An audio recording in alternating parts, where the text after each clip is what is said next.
educação. Vale a pena. Muito bom com a situação. Olá, está começando o programa Em Discussão com Vida, com o deputado estadual do PSOL, Carlos Janazzi. O tema, o projeto educacional do governo municipal de Luiz Erundina. Em nossos estúdios, o deputado recebe convidados que participaram deste projeto e fizeram parte da equipe pedagógica da Secretaria de Educação do governo municipal de Luiz Erundina. Acompanhe. Nós estamos recebendo e debatendo aqui um tema fundamental, os 30 anos do projeto educacional da gestão da Luiz Erundina, com o grande secretário de Educação, Paulo Freire, que depois foi substituído na sequência pelo Mário Sérgio Cortella. Nós estamos recebendo aqui para falar um pouco dessa experiência, 3 grandes educadoras, 3 grandes professoras que participaram dessa gestão protagonista e revolucionária na Prefeitura de São Paulo, na gestão que foi de 89 a 92. Nós estamos recebendo aqui a professora Meire Vence, a professora Lisete Arelaro e a professora Regina Estima. Muito obrigado pela presença de vocês. É uma honra receber vocês aqui na TV Assembleia para fazer aqui um balanço, fazer uma conversa sobre como que foi essa experiência tão importante para a rede municipal de ensino. Eu, na época, era professor, Lisete, de História, participava da rede, mas como professor não fiz parte da administração, mas acompanhei tudo, mas eu percebi as mudanças importantíssimas que foram realizadas pela gestão Erundina, Paulo Freire e Mário Sérgio Cortella. E agora eu queria saber dos bastidores, como que foi fazer todo esse enfrentamento, porque nós saímos de uma gestão de Jânio Quadros, que tinha devastado a rede municipal, tinha demitido professores, afastado professores, né? Aí era um processo de reconstrução. Mas nós temos vários assuntos aqui do tema, mas eu quero começar com a Meire. Meire, você que participou da organização da reorientação curricular. Eu me lembro que antes o Jânio mandou incendiar livros, exatamente. né? Vendia a preço de pães, as propostas. Meire, como que foi reorganizar o currículo da rede municipal de ensino na gestão Paulo Freire?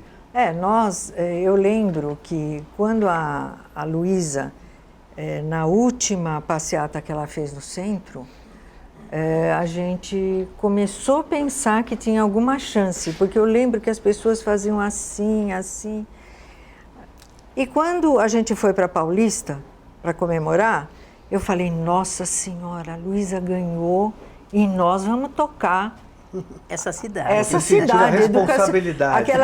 Eu confesso que nesse momento lá na Avenida Paulista, eu estava mais preocupada com a futura gestão do que em comemorar. Aí nós já havíamos passado dentro da prefeitura por uma administração mais progressista. Depois tivemos o Jânio Quadros. Aí nós fomos, todos da rede foram se oferecer, as pessoas que tinham, digamos, um compromisso mais democrático com aquela administração, foi se colocar à disposição. Olha, se vocês precisarem, foi nesse movimento que eu fui para a administração. E eis que a gente percebe que a Luísa escolhe quem para ser nosso secretário? O professor Paulo Freire. Aí foi aquela alegria, aquela vontade de trabalhar. E num primeiro momento, o professor Paulo Freire convidou as pessoas das universidades para grandes seminários lá na Secretaria de Educação. Então tinha pessoal da PUC, da USP, da Unicamp, da Unesp, e havia... Então a universidade participou... Desde o comecinho. Da elaboração da proposta Desde o comecinho. E aí nós fomos alinhavando com o pessoal da rede da universidade a proposta de reorientação curricular. O que eu acho importante dizer que foi uma proposta, como você falou, Janazzi, coletiva, né? Não havia alguém que falasse, tem que ser assim. E nesse movimento, a gente pensava num currículo crítico, num currículo que levasse em conta as questões da realidade local, e optamos por 2 caminhos. A escola podia optar pelo caminho de construir um currículo pela via da interdisciplinaridade, com um tema gerador retirado da realidade local, ou fazer projetos próprios. Por outro lado, a Ana falava assim para nós, Ana Saul, a reorientação e a formação continuada tem que ser duas faces da mesma moeda. Então, enquanto as escolas trabalhavam na reorientação, tanto da Inter como própria, nós tínhamos um programa de formação continuado bastante massivo, que dava pistas para a reorientação, que melhorava a reorientação, e, por outro lado, a reorientação melhorava, dava pistas para a formação continuada. Posso fazer uma observação? Eu acho que foi, Carlos, uma das experiências mais interessantes envolvendo professores universitários, porque, claro, a pessoa do Paulo Freire galvanizava, claro, muita gente. E, de fato, na minha avaliação, foi a primeira vez que nossos colegas das universidades saíram da universidade e foram trabalhar nos locais, nas áreas regionais, não com o seu projeto de pesquisa, mas efetivamente com aquilo que era de interesse dos professores da rede municipal. Foi muita gente e foi muito interessante. E eu estou dizendo isso porque até hoje, mesmo aqueles que não necessariamente estavam de acordo partidariamente com a gestão Luiz Erundina, com Paulo Freire, eles dizem que foi o melhor programa de formação de professores que se teve até hoje, apesar de já se fazer 30 anos. Exatamente. Tá, e vocês construíram esse material, me lembro muito bem que nós recebíamos nas escolas da rede municipal, e eu estou revendo aqui, vocês trouxeram esse material. É um material histórico, né? Histórico, tem até e de muito conteúdo, antigo, tem, exatamente, mas eles são... Mas o conteúdo é super moderno, Exatamente, isso que eu ia falar, são conteúdos que servem para os dias de hoje, né? Mais do que nunca, principalmente aliás, o ministro nesse da Educação cenário que nós estamos isso, vivendo, de retrocesso na área educacional, de perseguição ideológica, né? O pensamento crítico, só que é altamente importante esse material. Aí foram construídos os materiais todos, os currículos, através da contribuição coletiva, né? E da escola, porque nós achávamos e pensávamos, e o Paulo Freire sempre nos deu esse norte, que o professor e os educadores da escola tinham que tomar decisões curriculares. Sim. Não era uma equipe que pensava o currículo para o professor desenvolver, mas escolher os conteúdos que seriam desenvolvidos, a forma de desenvolvê-los e a avaliação tinha que ser também levada para as escolas. Legal. Então, ganhamos nós da rede, porque nós tínhamos o pessoal, como você falou, de ponta para trabalhar conosco, e ganhou a universidade, Claro, porque estava nas escolas. É isso mesmo. Deixa eu falar, antes de voltar para a Lisete, eu queria falar, Regina, que você que teve um papel importante dirigindo, né, participando do DOT da questão de EJA, Educação de Jovens e Adultos, isso já em 89, mas em 88 foi aprovada a Constituição Federal, ela foi promulgada com o capítulo da educação. Me lembro que o último artigo da Constituição Federal fala da erradicação do analfabetismo, que o Brasil tinha que erradicar o analfabetismo. Em 89 vocês assumem a Secretaria da Educação. Qual foi o desafio para enfrentar essa questão na cidade de São Paulo? Pois é, grande desafio, né? Nós tínhamos exatamente herdado uma administração precária, porque o governo anterior tinha aligeirado tudo, né? Na área de educação de jovens e adultos, igualmente. No ensino noturno, nós tínhamos uma demanda contida para as escolas. Só para se ter uma ideia, em 1989, quando assumimos a gestão, nós tínhamos 58% de escolas fechadas à noite em São Paulo.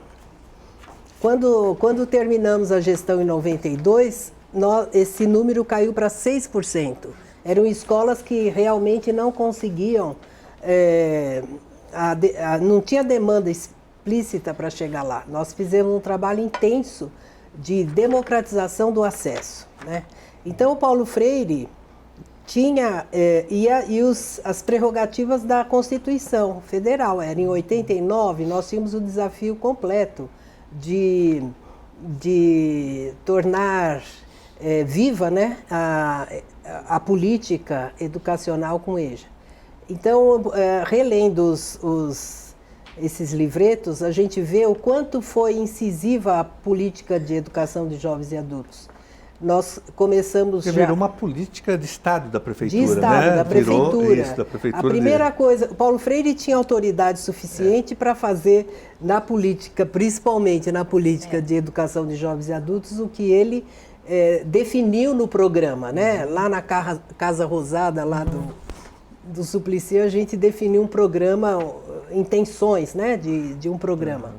Então, a primeira coisa que ele fez foi trazer o programa de alfabetização de adultos, que estava na Secretaria do Bem-Estar Social há mais de 30 anos, para fazer parte da educação. Exatamente, defendendo que educação de adultos não é assistência social, é direito à educação. É direito à educação. Como mais tarde nós fizemos com a creche, com as creches, né? Nós trouxemos para a educação isso. Exatamente. Mas como que era a questão do MOVA, né? Porque eu me lembro, eu dei aula há muito tempo em EJA, né? Sim. Do 5º ao 8º ano, e muitas escolas ofereciam EJA na rede municipal, mas tinha paralelamente o MOVA também. Era o supletivo, né? Era o supletivo. Nós tínhamos também uma distorção, porque a administração anterior deixou as escolas de suplência para ensino médio instaladas em rede paralela na prefeitura. Não sei se você lembra, era 2 em 1. As escolas, tinha uma escola durante o dia de ensino fundamental e à noite era de ensino médio, contrariando a Constituição, que para os municípios definia o ensino fundamental, né? E tínhamos também essa carência de ensino noturno, regular ou supletivo, em comunidades, por exemplo, em distritos como Campo Limpo, com mais de 1 milhão de habitantes, as escolas quase todas fechadas à noite, né? Isso foi um desafio na linha da democratização do acesso, que foi sendo construído concomitantemente. E para a reorientação curricular do ensino noturno, nós tivemos que trabalhar nessa linha dos projetos próprios de escola, e estimulando, incentivando as escolas a abrirem a escola à noite e terem o seu próprio projeto, né? E os projetos iam em várias direções. Na linha organizacional, de como receber o aluno e atendê-lo, desde uma sopinha antes do período, para que ele pudesse ter condições de assistir aula, flexibilização de horários, um currículo que levasse em conta o conhecimento que esse aluno trazia da inserção no mundo do trabalho. Então, essas especificidades a gente foi construindo, e com um apoio institucional muito grande, com condições físicas, condições materiais de apoio, jornadas adequadas para o professor, né? Como que é aquele acréscimo do ensino noturno, a diferença adicional noturno implementado. Então, e depois ele também, outra coisa da política importante, foi essa relação com as comunidades, com as demandas que vêm da sociedade civil, que aí entra o MOVA nessa diretriz. Com as entidades, com as entidades, com as associações, ONGs, amigos de bairro, igrejas participavam. Igrejas, várias. Né? Teríamos que fazer aqui uma série de programas para detalhar, né? Porque a equipe do MOVA era uma equipe que trabalhava mais lá perto da Lisete do que de nós. É verdade. Mas, e tinha outras frente do funcionalismo, por exemplo, né? Várias secretarias municipais solicitavam da educação convênios, parcerias para poder viabilizar a alfabetização de seus funcionários. Por exemplo, serviço funerário, CMTC na época, saúde. A saúde tinha um problema com seus auxiliares de enfermagem grave, ela tinha prazo para capacitá-los, né? Para titulá-los, né? É que hoje, é bom que as pessoas saibam disso. Como eles eram funcionários públicos, a administração pública tinha que cuidar do direito à educação diretamente. Como hoje todos esses funcionários foram terceirizados, não há mais concurso nenhum para eles, eles estão na clandestinidade. Não é? Eu estou dizendo isso porque na USP, os terceirizados sequer têm o ensino fundamental completo e efetivamente hoje ninguém se responsabiliza por eles, tá certo? Porque eles são considerados clandestinos. Né? Então, Licete, aproveitando, eu queria te perguntar, nada disso seria possível sem investimento na carreira do magistério, né, dos servidores da educação, mas sobretudo no magistério. Como que foi esse desafio de valorização salarial, valorização das condições de trabalho, valorização funcional dos professores, aumento do financiamento da educação, logicamente. Como que foi esse desafio? Não foi fácil, porque eu brinco que tirar dinheiro da área financeira para colocar em áreas sociais é sempre uma guerra, é suprapartidário, mas foi muito, eu acho que foi muito interessante, né? Eu quero lembrar aqui que nós assumimos a administração sem nenhuma informação do governo Jânio Quadros. Eles fizeram a indelicadeza, para usar um termo elegante, porque hoje é quarta-feira, não tinha ninguém nos aguardando o Paulo Freire para tomar posse. Mas eles não permitiram acesso a nenhum dado. E vou dizer mais, uma coisa muito feia que eles fizeram. Eles apagaram os dados financeiros do computador. Então, nós assumimos, sem ter condições de saber exatamente quanto que a Secretaria Municipal de Educação devia e quanto que ela tinha pago para cada uma das áreas, em cada um dos projetos. Ao mesmo tempo, queria te dizer que nem bem o governo havia começado, duas questões caíram em cima da nossa cabeça, que era o fato. A Constituição estabelecia os concursos públicos, a Prefeitura tinha cerca de 80 mil funcionários que eram admitidos sem concurso público, e o Tribunal de Contas, acho que no dia 10 de janeiro, para ser gentil assim, eles mandaram um ofício para a Luísa perguntando, prefeita, quando é que vocês vão regularizar essa situação dos últimos 20 anos na prefeitura, certo? E, portanto, nós tivemos que começar um trabalho para iniciar os concursos para todas, praticamente, as profissões. O segundo desafio é que, se você se lembra, aprovado dia 5 de outubro, a Constituição Federal contava um ano, nós estávamos em plena discussão da Constituição Estadual e tivemos ainda no primeiro ano de governo, tivemos 6 meses, e isso começou a contar no dia 6 de outubro de 1989, 6 meses para fazer a primeira Constituição feita com participação mais popular, que era a Lei Orgânica do Município. E aí tivemos o privilégio, e eu acho que a ousadia, né, de propor 30% para a educação, uma vez que isso já a obrigação... em 1990, né? Ela foi promulgada em 90. Foi publicado em abril de 90, isso. Porque começava a contar do ano... Acabava uma, começava a contar o tempo. Foi um tempo super curto. E teve muita resistência para aumentar o percentual de 25% para 30%?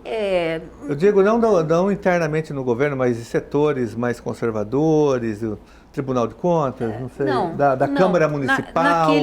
Naquele primeiro momento, não, né?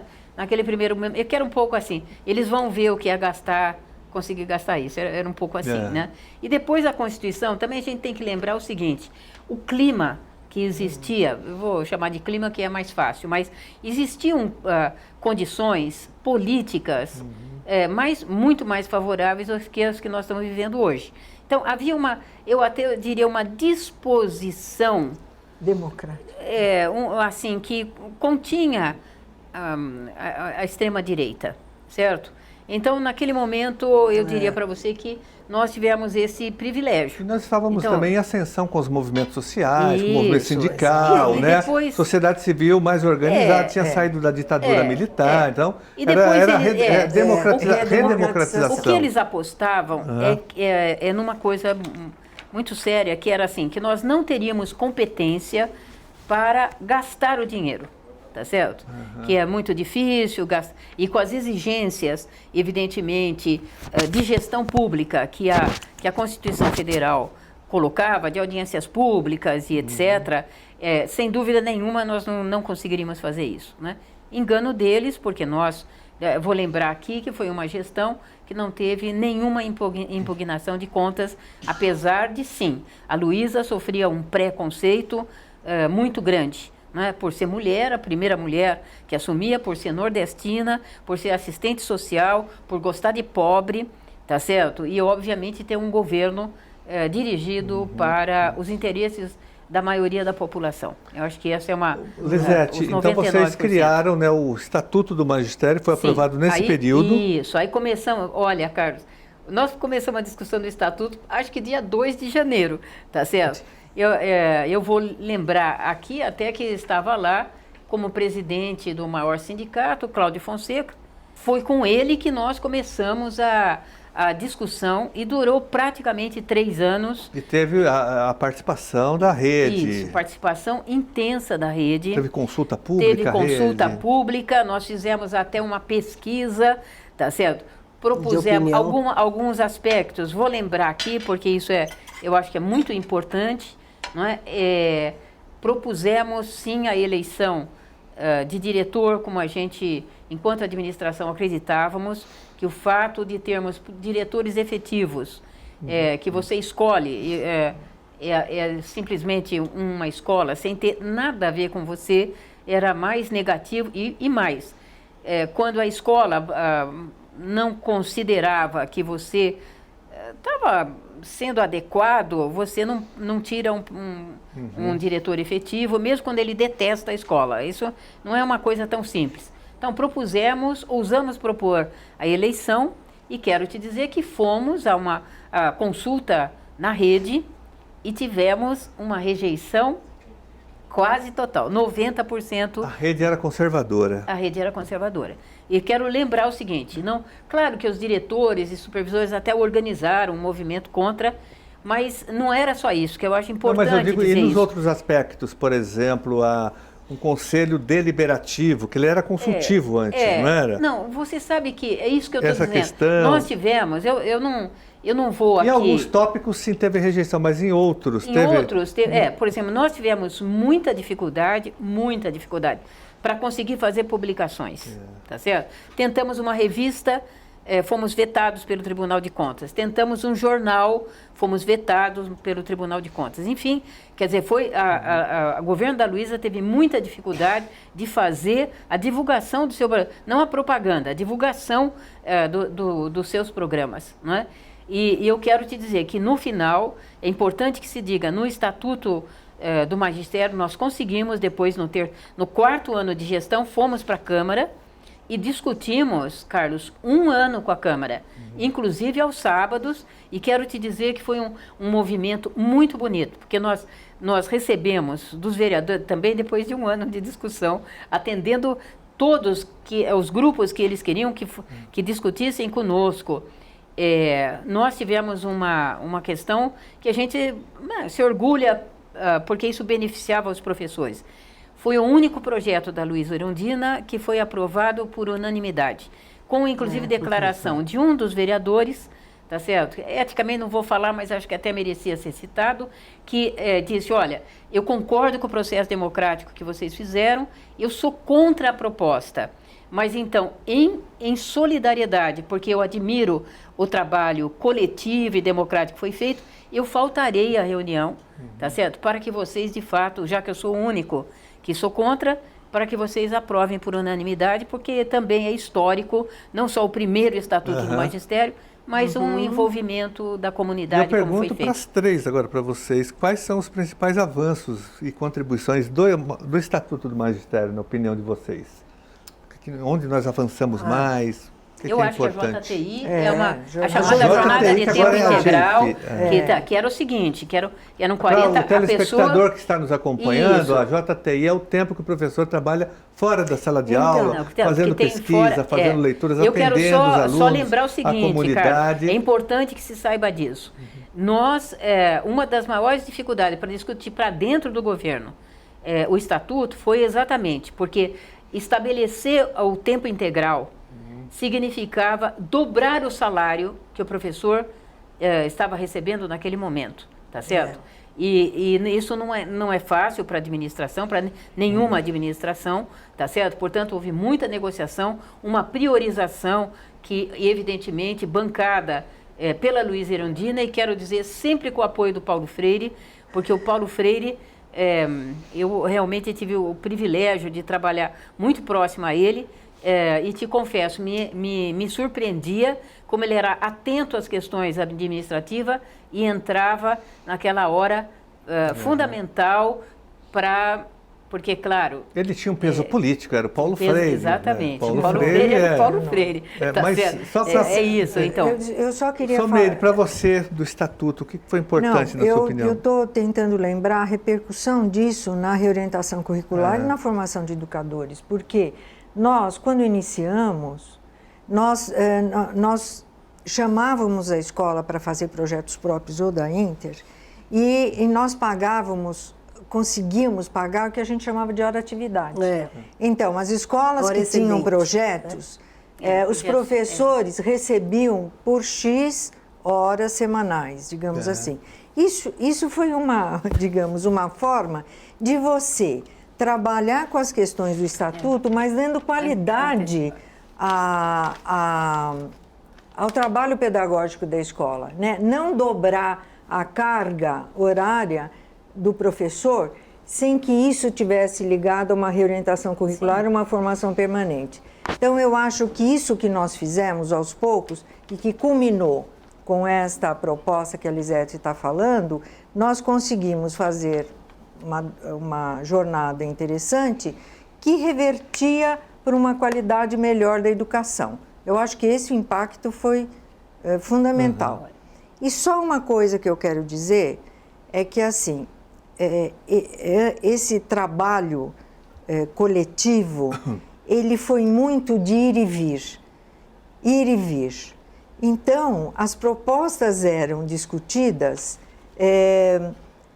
e saíam do DOT, os NAS estavam toda semana lá conosco, organizando tanto a reorientação curricular quanto a discussão das propostas de estatuto, iam para a rede e voltavam.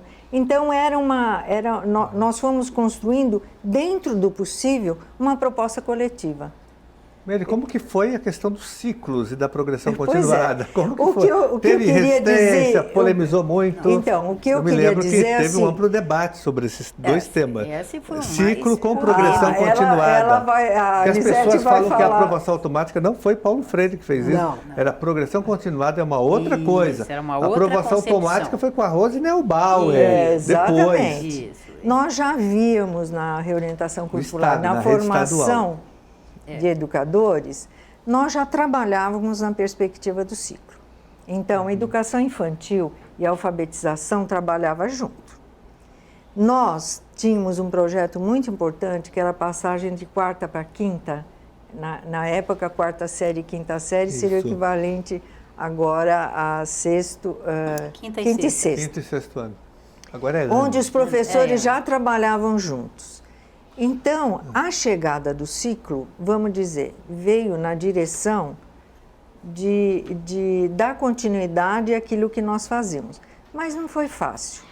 Acho que a Lisete pode falar, porque assim, se nós tivéssemos continuado a administração da cidade, eu acho que teria sido um trabalho maravilhoso, porque seria um saltinho maravilhoso. Acho que você pode falar um pouquinho. Eu confesso que eu costumo dizer, até que nós não implantamos o ciclo, nós criamos as condições para que os ciclos fossem implantados. No sentido de que nós precisaríamos ter um pouco mais de tempo. Nós sofremos um boicote bastante grande, porque a gestão que vem é o Paulo Maluf, ele tinha uma concepção. Eu quero te dizer que nós, inclusive, enfrentamos o único caso que eu conheço, que o Conselho Estadual de Educação pediu explicações, tá certo? E estabeleceu uma resolução, né, uma deliberação do Conselho Estadual de Educação de São Paulo, dando 6 meses de experiência para nós.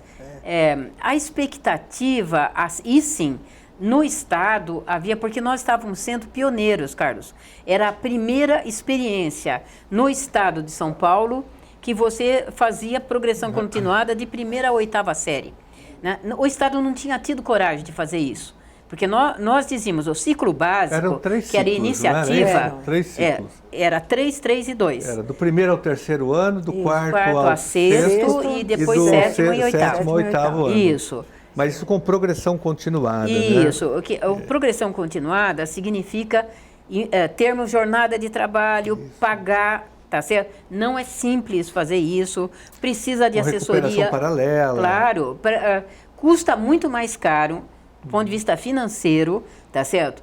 Mas, obviamente, os resultados pedagógicos e educacionais são também muito mais interessantes, né? E eu quero também lembrar que colocar o Conselho Deliberativo no Estatuto foi uma forma que nós tivemos para dizer da importância do projeto da escola ser um projeto coletivo, sempre. Então, não era só o processo de chegar a um projeto, mas que o projeto era em processo, né? E que esse era um trabalho que eles faziam, na minha avaliação, uma das equipes que eu quero lembrar, Carlos, que foi suprapartidária, que naquele momento não existia um partido que desse conta de tanta gente como se precisava, e teve uma adesão da rede muito interessante, muito interessante. Regina, ainda sobre EJA, que é muito importante, né? Como que... Olha, assim, falando de EJA e ao mesmo Paulo tempo, Freire, imagina, não ao tem mesmo como... tempo da importância, né, do sentido que se dava a todas as decisões, né? Para você ter ideia, nós fizemos um curso de magistério especial autorizado pelo Conselho Estadual para os alfabetizadores que vieram da Secretaria do Bem-Estar Social. Eles tinham até outros cursos de licenciatura, ou de licenciatura. mas não eram alfabetizadores, não tinha pedagogia. E fizemos esse curso e aí juntando com o Estatuto, né, que eu tenho orgulho, muito orgulho da proposta de carreira, né, que foi feita no Estatuto. E que eu já rodei muito o Brasil, em outras prefeituras, não se encontra uma proposta tão sofisticada de carreira, né? Que é a evolução horizontal e vertical. E esses 800 alfabetizadores que vieram da outra secretaria, eles se integraram na carreira do magistério, depois de formados, né, em pedagogia, e hoje são integrantes da carreira, até hoje. Eles têm essa lembrança muito boa, né? Quer dizer, as decisões eram tomadas por inteiro, né? Eu digo, nesse caso, né? As condições materiais, físicas, institucionais, funcionais foram contempladas no Estatuto com toda a diversidade que se tinha na rede, né? Eu queria perguntar para vocês, nós já estamos partindo para o encerramento do programa, que são tantos assuntos, o tempo passa rapidamente. Eu acho que a gente vai ter que fazer um segundo programa aqui, né? Registrando aqui a presença no estúdio do Edson Gabriel, nosso escritor, que foi também um participante ativo. Esteve com a gente no premiado, as crianças adoram os livros dele. Pode comprar para ler para os seus netos, para os seus filhos, que vale a pena. E o Edson tinha sido diretor da rede antes, tinha Diretor sido perseguido pelo Jânio Quadros, né? Depois ele volta. Eu vou lembrar aqui que uma das proponentes que garantiu esse curso, o Edson se lembra bem, foi a professora Cecília Guaraná, que havia sido coordenadora da Coordenadoria da Grande São Paulo e que convenceu o Conselho Estadual de Educação dessa ousadia que essas mulheres tiveram aqui, porque foi um curso brilhante, tá certo? Nunca mais repetido. Nunca mais. Porque o curso foi montado a partir da prática, dos professores, e eles mesmos disseram, nós ficamos melhores o que jamais imaginaríamos. Então, nós temos 1 minuto para cada uma falar agora. A minha pergunta que eu faço é a seguinte: teve aquele grande encontro, eu me lembro, no Pacaembu, Paulo Freire reunido com a rede toda, vários professores, né? Para perguntar da gestão democrática da escola pública nessa gestão de vocês, que eu me lembro que foi muito incentivada, né? E o Paulo Freire dando exemplo, fazendo os enfrentamentos, os debates. E o que significou para vocês trabalhar junto com o Paulo Freire nessa gestão? 1 minuto para cada uma. Bem rapidinho. O Paulo Freire era era o nosso farol, porque ele trazia as questões dos princípios através daqueles casos que ele contava, porque ele gostava de gente, ele gostava da escola, ele gostava de criança, ele gostava de educador. Então, conforme ele ia falando, contando os casos e nos fazia refletir, então quando ele falava, por exemplo, do autoritarismo e da autoridade, os ganchos que você fazia para a sua prática iam juntos, sabe? Conforme ele ia falando, você ia fazendo os ganchos com a sua prática. Então, o Paulo Freire foi o nosso farol. Outra coisa, a Luísa Erundina era uma pessoa que confiava no Paulo Freire, que priorizava a área social. E a terceira coisa, era todo o pessoal da rede que vinha e se formava junto, e todos nós saímos transformados dessa administração.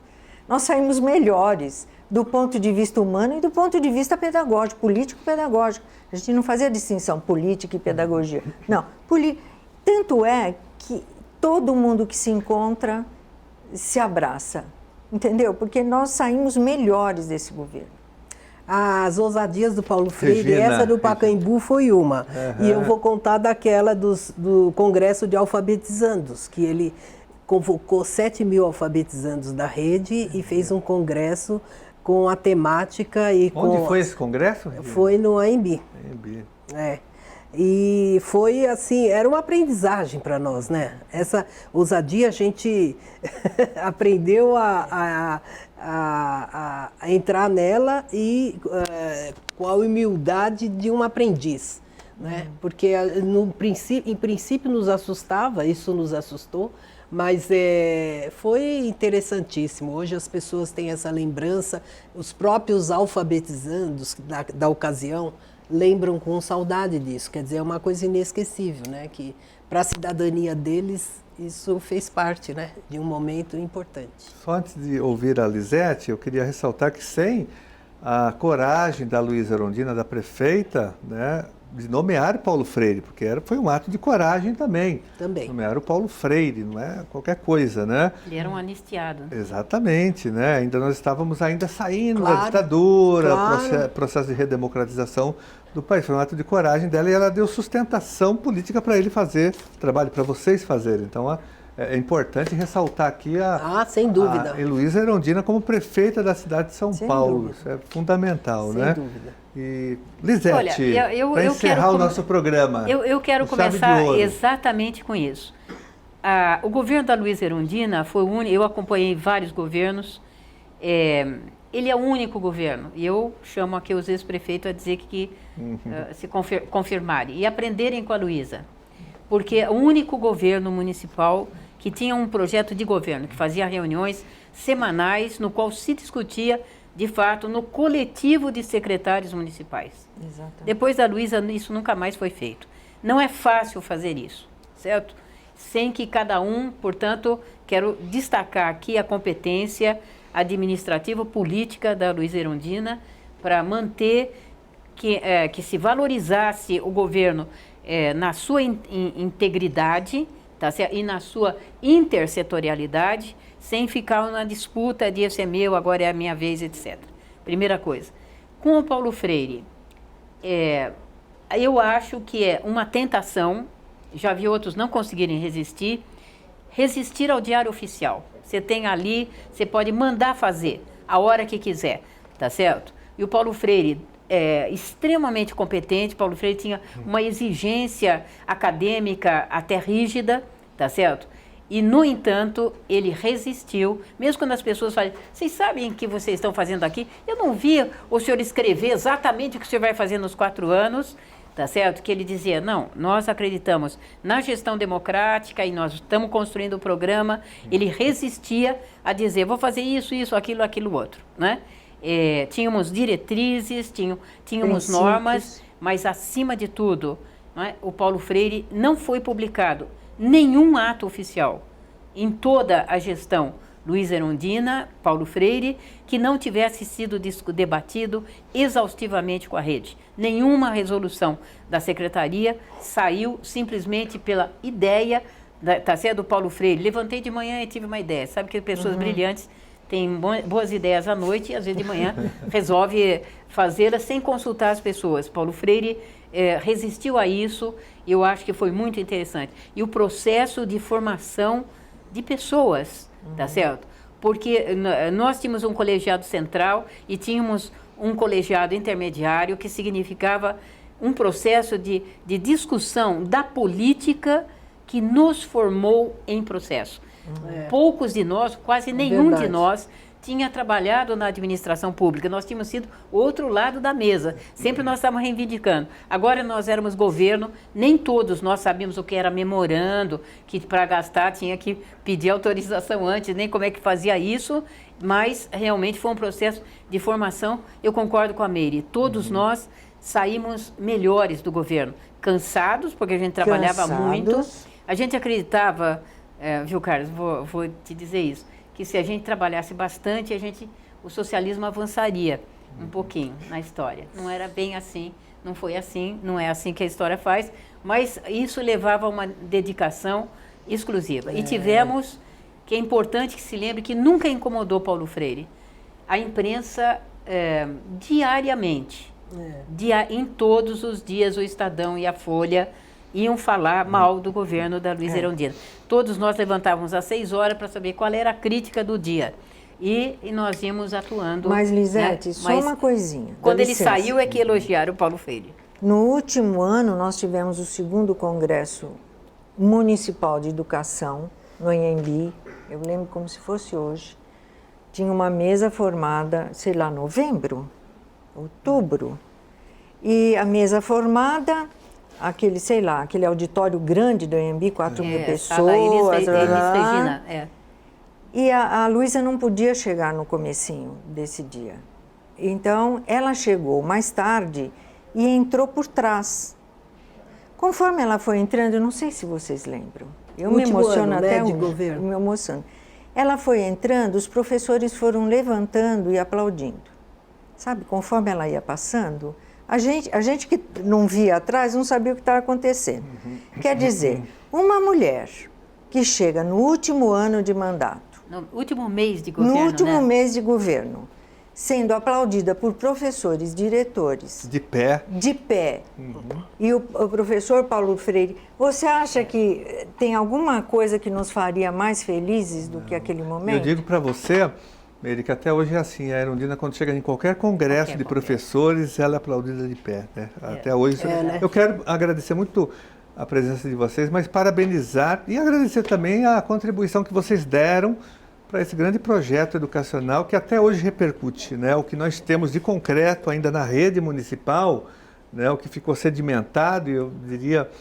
o que virou política mesmo da Prefeitura do Estado, com todas depois veio Pita, Maluf, Pita, Kassab e Serra, mas eles não conseguiram destruir esse projeto. Ele vive intensamente na rede municipal. Então, muito obrigado pela participação de vocês nesse projeto. Foi fundamental, porque a rede municipal resiste graças à gestão de Paulo Freire, da qual vocês fizeram parte. Muito obrigado pela aula que vocês deram, pelo resgate histórico, mas pelo jeito vamos ter que fazer mais um programa, porque tem muito mais. Obrigada a oportunidade de discutir com a população de São Paulo um pouquinho do que foi o extraordinário governo da Luiz Erundina, com Paulo Freire e Mário Sérgio à frente da Secretaria. Obrigado a vocês, obrigado Edson Gabriel Garcia aí pelo roteiro, por ele ter ajudado a organizar aqui nosso poeta aqui, nosso escritor.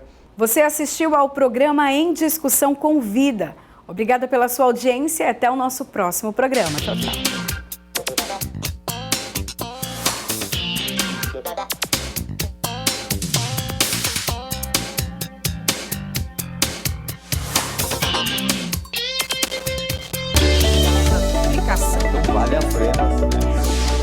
Tudo bem com a situação?